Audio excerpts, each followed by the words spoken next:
Good morning, Steph. Listen, here's what I love about you most of the million things, is just the boldness when you talk about taking maiden legal journeys.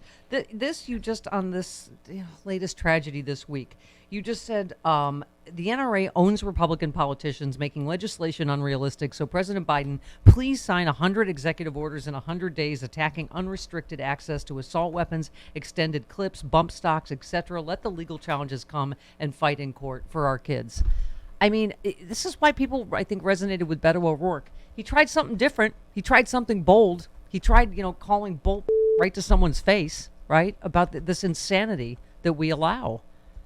Yeah, Steph, I don't understand, and I'm really not here this morning to beat up on President Biden because I think he's doing so many things so well, and frankly, he saved our democracy. At least, we are on the road to saving our democracy. Yeah.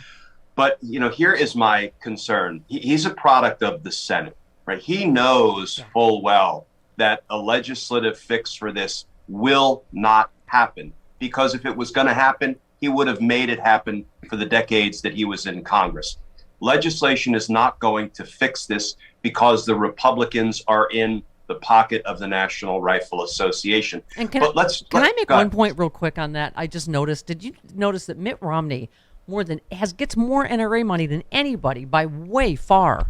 And I thought it's interesting because he's one of it would make sense you go for the senators that might have a chance of doing something decent like he did on impeachment. It's like they give a lot of money to the people that might be the ones that might let anything get done on guns, right? Right. You got to hold them. You have to hold them even closer than, the Mitch McConnells, because Mitch is evil to his core and he is what he is. But, here's my concern. If I were president, which would never happen, my right hand would fall off because I'd be signing so many executive orders banning, for starters, high capacity magazines, extended clips.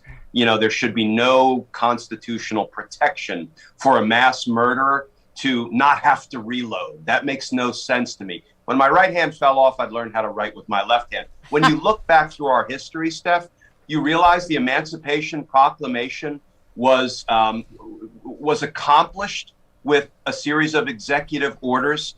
You realize desegregation in Little Rock was accomplished with an executive order. You realize that President Roosevelt signed more than 3,700 executive orders to deal with issues arising out of the Great Depression and World War II.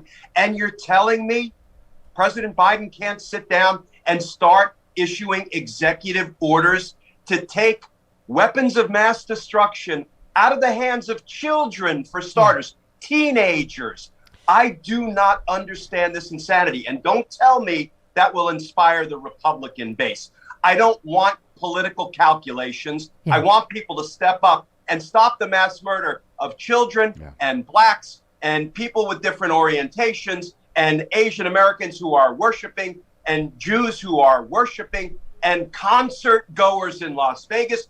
Are you flipping kidding me that we are not grabbing the bull by the horns and beginning to sign executive orders to put a stop to this? Yeah.